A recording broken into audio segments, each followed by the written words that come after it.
TV.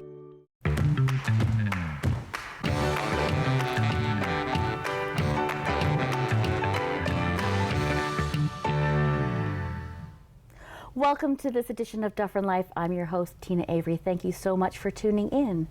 So something just happened a couple weeks ago, something very exciting for the Orangeville Public Library. Joining me today, we have Darla Fraser. She is the CEO of the Orangeville Public Library. Thank you so much for coming back on the show. Thank you so much for having me, Teena. It's so nice to see you. It is very nice to see you, and always a pleasure to have you on the show. And we have some exciting news in case people haven't heard yet. I'm sure most people have, but just in case, and I'm going to let you tell everybody about it.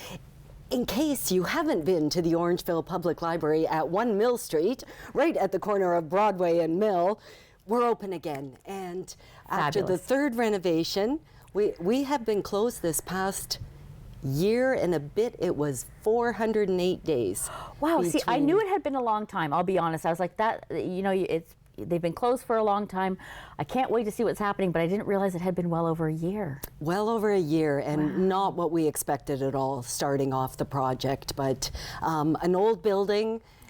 We made the elevator shaft. If anybody's has used the lift in the elevator in the past, it was quite an ordeal because you needed a key to call it and a key inside. It was only 3 feet wide and 6 feet, and you had to make a 90-degree. Anyway, it was not accessible. It really was just a big dumbwaiter. And replacing that with a fully accessible elevator meant making the shaft in the middle of the buildings. And I say buildings because there was 2 heritage buildings joined together in the 80s. That forms the library that we know today. And to make that hole in the middle of the building bigger was a big deal. I was going to say, it doesn't sound like an easy, quick project for sure. Because, I mean, when you're talking elevators, obviously safety is #1. So everything has to be done to code, to key, like just to make sure that everything runs well. You're absolutely right. Maybe you have some experience for elevators, and I would suggest anybody who's looking for a career, elevators is the place to be. Yes, and in order to get the shaft just right, the footings and everything under the old library needed some attention, and while we had everything ripped up, it was a good opportunity to take advantage and clean up some of the plumbing that had been retrofitted over the past few renovations, and we learned a lot. No doubt. No doubt. So if anybody's planning on putting in an elevator, let's talk.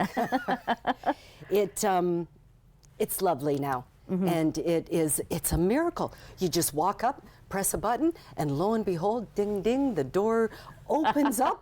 You just walk in or roll on and tell it what floor you want to go to. It goes nicely, and you get off safely at the other end. Well, I think, and we talk about it a lot in different buildings and different places in the community, accessibility is very, very important. It was not in the early 1900s. Right. So. Yeah, I don't think we paid as much attention to it. We just assumed that people that had accessibility issues either stayed home or didn't go to the places that they would probably have enjoyed going to. Whereas now we want to be as accessible as possible. Inclusive and, and barrier-free whenever possible. Absolutely, absolutely. So while you had everything ripped apart, you decided to do a few other things as well? We did. We took the opportunity to refresh the lobby.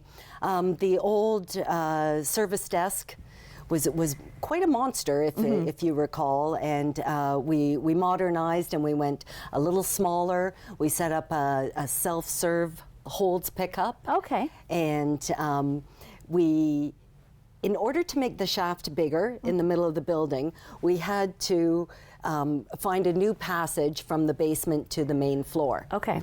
It was always planned to come across the front of the building, and through changes in design and you roll with the punches. We had to move the gas meter, which we hadn't, anyway, blah, blah, blah.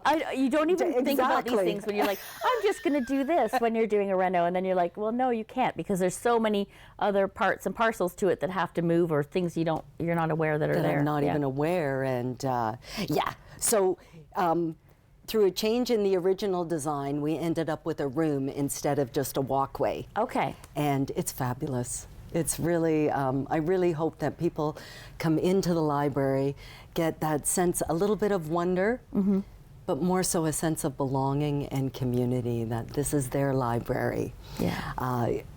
One of the features we added was a barrier-free washroom in the lobby. Okay. A lot of people pop in, public building, that's the need. On the outside of that new room, we put a living wall. Oh, wow. And I tell you, it does give us that wow factor I was hoping for. And what surprises me, and I'm somebody who loves plants, and I will buy fake plants because I love plants, but my thumbs aren't very green. Right. They look so healthy, they look fake. Oh, wow. Well, that's what you want. That's what you want, right? Like, that's what you want. Well, I'll be honest. I'm not. I don't have a green thumb. I now have 2 plants in my house, which I've managed not to kill for several months. So I'm quite proud of myself that way. Let me know how you managed, right? I mean, it is something to be able to take care of them, and it's a talent. And there's so many different plants and different things you need to do, and yeah, I choose to I just want one that I can water, and it's okay. I need one that can handle sporadic watering. Okay. Maybe a cactus, right? This is it. A cactus is good. A cactus is good. So you have a living wall, which I think is fascinating. Yes, and you know Becky Morris with Theatre Orangeville, who did the big books. The big books, yes. Up on the 3rd floor, has customized and done us some branding on the book return. Okay. And the living wall. Oh, how nice. So I'm not sure if, and I wish I had brought my little booklet with the branding on it. Our tagline is now Connect, Discover, and Soar. Wonderful. And our new logo, we sort of go Connect, Discover, and Soar. And we're loving that. It will be replicated in the bottom of the underneath the living wall. Okay. So the books will be an open book that the pages turn into birds. Oh, beautiful. And soar to new heights. Absolutely. So let's talk about what you mean by connect, because I think that's a really important aspect of what you're doing with the Reno and where you're moving forward to. So let's talk a little bit about that. Absolutely, Teena. We're sort of the board with the new strat plan. And the board launched the new strat plan last year. It really changes a lot of the focus from collections to connections. So in the past, certainly libraries have been known as for books, right? And books are just the beginning for our library, and now they're a strong starter, and a lot of people borrow a lot of books from the Orangeville Public Library, and we're proud to keep that collection fresh and new. But we're focusing more on connections, and that's connecting people to people, to ideas, to stories, to new cultures and new experiences, and I think with the town's new strategic plan and their goal of being very inclusive and community focused, I think the library can support the town in all those goals. Yeah, I think so too. And because I mean, when you think of library, you think like I'm going there to get a book, I'm going there to read a book, I'm going there to get information. But there's so many other resources available at the library, and building connections with other people, to me, like it's very, very important. It's building those relationships, making us a stronger community, and just making it all inclusive of, we're here, welcome, right? And we want people to come in and, like I said, I want certainly that welcome, but I hope they have a sense of belonging, a sense of pride, a sense of excitement and wonder about all there is to learn and connect with at the library. I think that it's been open for a couple weeks, so I'm sure that the response that you've been receiving has been phenomenal. the best thing about the last couple of weeks is the smiles on people's faces. And I say that about my staff as well as the public. It feels like coming home. And it really, I tried to maintain the integrity of the heritage building and that Absolutely. With a modern twist. And yes, I hope the public loves it as much as the library does. And I'm absolutely sure that they will, that we all will. So we've got a few minutes left. So let's talk a little bit about some of the programs that will be happening at the library. We're so glad to be bringing programming back to Mill, although our Every Child Ready to Read, the story times will remain at Alder for the end of this year, till the end of the year. Perfect. Story times will come back to Mill Street in the new year. And we also have the Teen Advisory Group, just to talk about another different age group. They'll be actually hosting a trivia night for teens ages 13 to 17, and that's on January 5th in the evening. So we do have some things coming up across the holidays and some holiday activities through the week, that first week of January. There will be open mostly through Christmas, obviously not Christmas Day and Boxing Day, but all around there. And trying to think of what else is coming up. In January we have Family Literacy Day, and in February I think we have the World Read Aloud Day. And I think Steve Anderson, a local author, will be working with the library to do something fun for that day. So there's a lot of fun things coming. There's a lot of fun things coming. So, I mean, just the entire process, because you were, while this renovation was happening, you were situated in the old train station, right? We were so lucky and so fortunate, thankful to the town for that satellite location. My staff would love to keep it. Oh, really? Yes, we'd like to have both locations. It's very convenient as far as driving up to and easy access. So we're gonna move Alder over there now, are we? We're just gonna change it all around. that was not an announcement. Let me just clarify. That was just me playing around. Yeah. Yes. No such plans in the works. But. I would like to say happy holidays from the library, from the board and the staff. Well, we appreciate that. And I mean, there's so many wonderful things to do at both locations. Alder Street and now the Mill Street location has reopened, and there's so many beautiful things for you to go see and do, and check out the live wall. And there's programs coming up, and there'll be lots of things happening through Christmas and through the new year while the kids are off school. So I encourage you to, don't forget about Alder, but please do check out the Mill Street location. Darla, I want to thank you so much for joining us and for sharing a little bit about the story about the renovation and that the happy news that you're open again. It's always a pleasure to be here, Teena, and I do wish you happy holidays. Thanks for having me. And same to you. And don't you go anywhere. We'll be right back.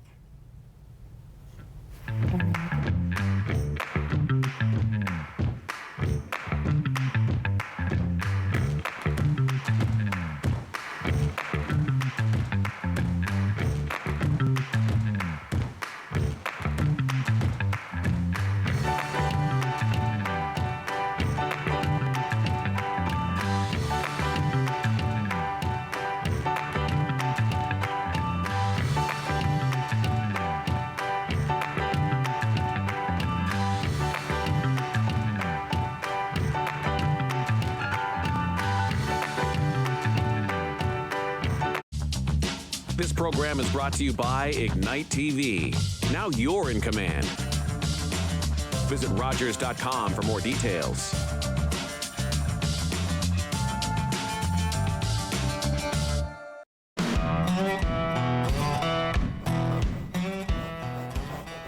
Oh, hi there. I'm Mark Grice, the artist, and I'm just preparing another canvas with a sketch on it that I'm going to paint for you in my show called Mark Grice, the Artist. I start out with a photograph in my hand, and in 1 hour I complete a painting right before your eyes. Now I got to get back to work getting it sketched out on the canvas so you can watch the show right here on Rogers TV.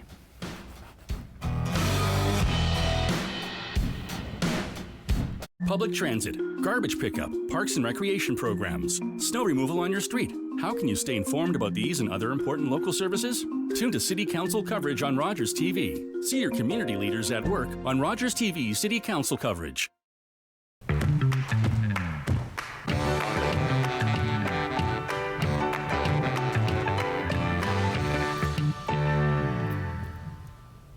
Welcome back to Dufferin Life. If you're just tuning in, as always, you tuned in at a great time, and we're so happy to have you. So it's the holidays, and you know I love the holidays, and something that makes the holidays even more special is when you have the opportunity to give back to the community. Joining me today, we have Asha and Jasbir Cooner from the 10 and 10 Garden Center. Thank you so much for joining me. Thank you for inviting us. It's truly my pleasure. I know we had you on the home show when we did that one live. Yes, so we did. This is old hat for you guys. Yeah, I'm just going to turn the show over to you. You do all the talking, and I'll just sit here. No, maybe not. Maybe not.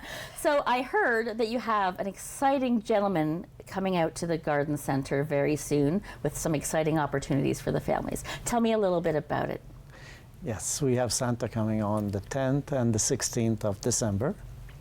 He'll be there all day. Wonderful. And, can take pictures, your family pictures, kid pictures, pet pictures, you name it. That is amazing. You guys must have a good connection with the guy in red to, call him away so close to Christmas in order to come and to take some photos. Oh, yes, we do. We do. He's very nice. Yeah.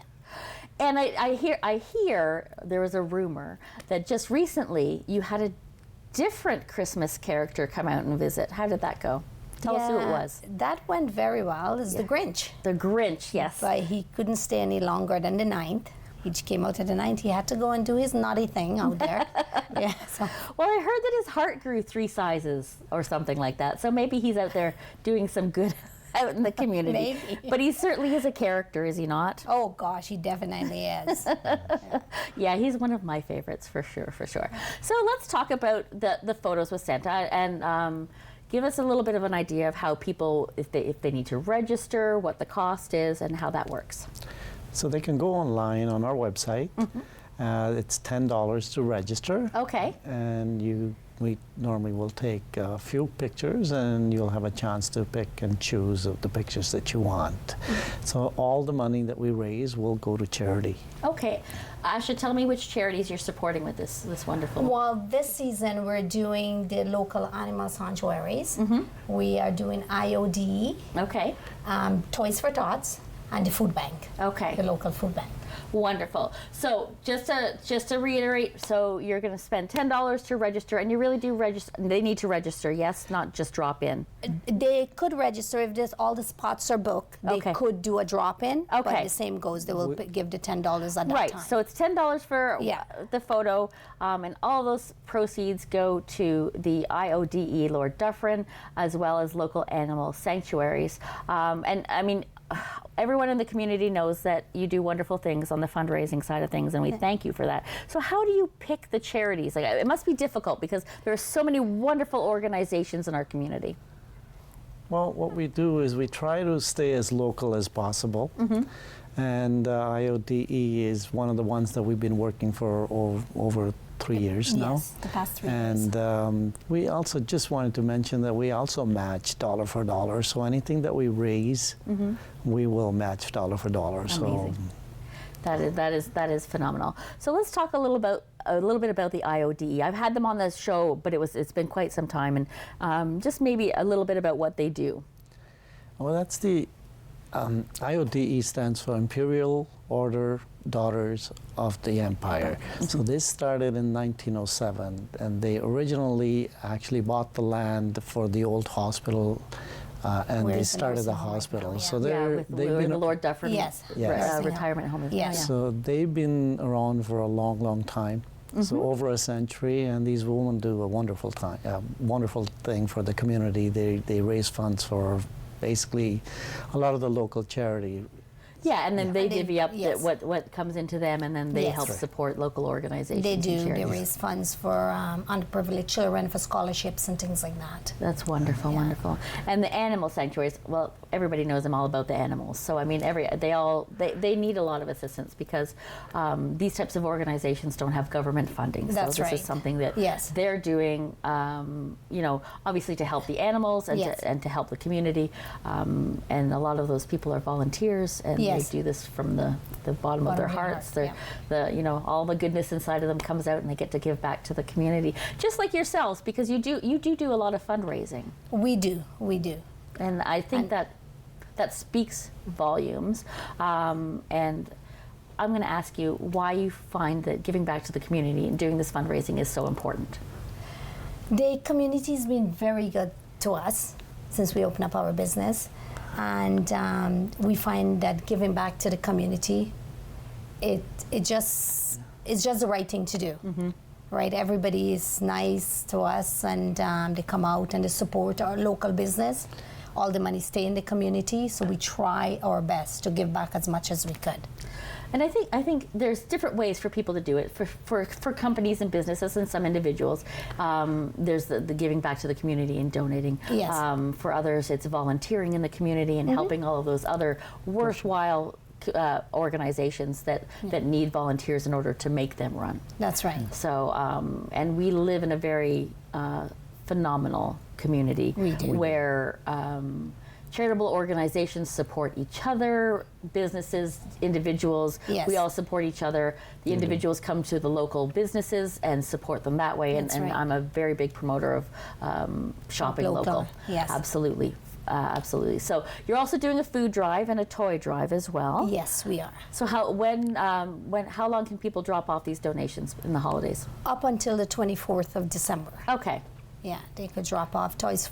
The toys goes to Toys for Tots. Okay. Any new unwrapped toys, and the food we try to distribute it to the food banks, the local food banks. Yeah. If it's an area. we do divvy it up between Orangeville and the Shelburne Shelburne Food Bank as community. well. And I think that's important. I mean, I often will say, oh, the Orangeville Food Bank, because that's where I go to, and I'm a very big supporter, but there are food banks all over. Yes. The Shelburne Food Bank is also in need of food, and we live in a time where I think more people are in need Definitely. That's right. of help than in the past. Yeah. And I know Heather from the food bank always says her job is to one day put herself out of a job so that there isn't a need, but right now Yeah. there is. So you can donate the new wrapped toys. Yes. And food for the food banks until December 24th at the 10 and 10 Garden Center. So let's talk. So I love the holidays. Yes. And one of the we've had this conversation before. I don't have a green thumb. I will tell you that the African violet that you gave me when we did that is one of the plants I still have yet to kill. So it's alive and well, and I'm very, very proud of that for sure. But one thing I wanted to ask you about, because there's always a lot of questions about poinsettias, and I Yes. thought, well, while I have you here, let's talk to the experts. What is the best way to take care of a poinsettia? Do they need a lot of light, a lot of watering? No, they don't need a lot of light. A minimum amount of light will do. Okay. They don't need a lot of water. Okay. You keep them moist, and that's about it. Okay. So I've managed to kill. No, sorry. Retract. Take that back. I've managed to keep poinsettias alive. But there is the talk about animals like cats and dogs. Can you have poinsettias when you have pets? Then you could have it. However, you're going to have to put it out of reach if your animals is the chewing kind that would Okay. like to nibble on something, because they're not very pet friendly. Okay. So it is true. I wasn't sure Yes. if that was true or not. And Yes, I've always, it's not I've always pet-friendly. kept them kind of away from the animals. Yeah. But I have a 125-pound German Shepherd, and that nose reaches pretty high to get to things. So unless I'm putting it way up Yeah. high, Yeah. no poinsettias for me right now, for sure. So there's nothing special that you need to do with them. Just a little bit of water, keeping them moist, and not a lot of sunlight. And not a lot of sunlight, and that's about it. Eventually, the color will fade, and if you could keep them as long as next Christmas, the best thing, you put them somewhere dark to retract that color. Oh, see, I learn something new every day. So this is a personal question. I'm just being a little self-serving at this point, but when you have fresh garland, And is there anything, like if you're doing a display maybe outside on your front porch, which is what I'm thinking about, and you're using fresh garland, do I have to do anything to it, or do I just put it up there and cross my fingers and hope it makes it through the season? Well, you put it up there. If it's in a sunny area, our recommendation will be moisten it every day. Okay. Because the sunlight be down and it will dry it out. If it's it's wet and it's moist where it is, then you just leave it alone and it's fine. Okay. Good to know, because I've come up with, it's not a Pinterest thing. I don't do Pinterest, but I did see something online that just intrigued me about my front porch. So I thought, well, I'm going to have the experts here to ask them all about it. You know, a little water spray can would be Yeah. great. Okay. It's all about keeping it moist. Okay. The greenery. Good to know, good to know. So let's talk a little bit about your business. So how long have you been, because you're in Mono technically, Yes. right? I always Yes. say Orangeville, but they're in Mono. How long have you been there? We've been there since 2012. Okay, so time is flying by, everybody. Yes, but for the past 5 years, the business has grown tremendously, and that was with the help of my son and my daughter-in-law. Wonderful. Yeah. Well, you know what? That just kind of warms your heart, doesn't it? That like it's a family thing. It's people are helping people, and you have a special character that runs around your greenhouse. Do you know? Okay, so you used to. Yes, we did. We did.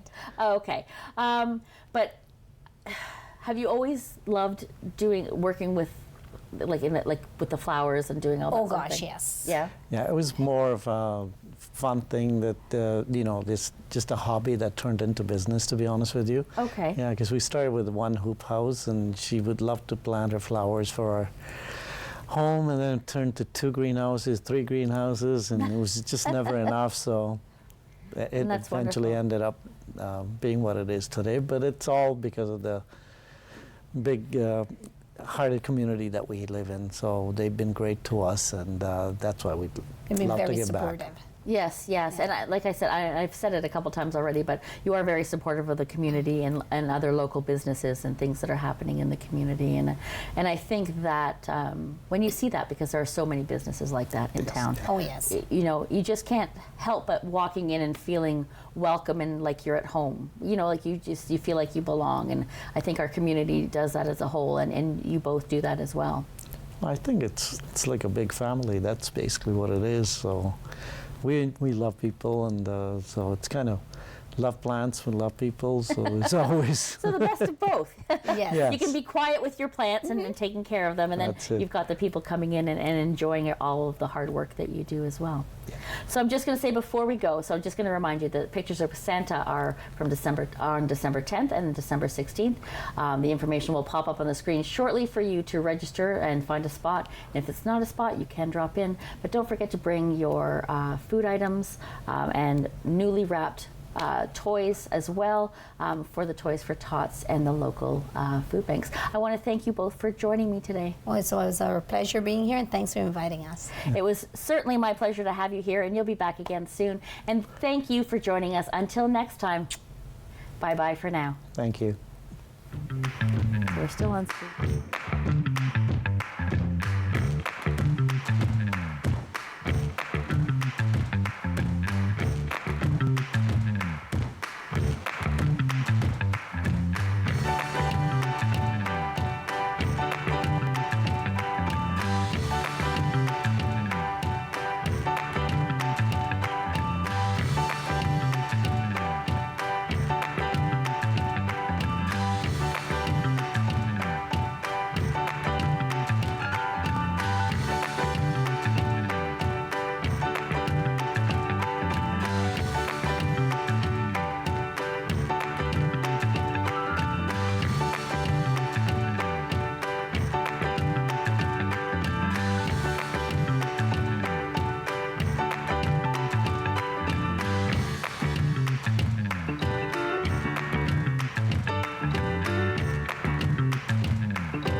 Connect with us by visiting our website or email us at comments@rogerstv.com.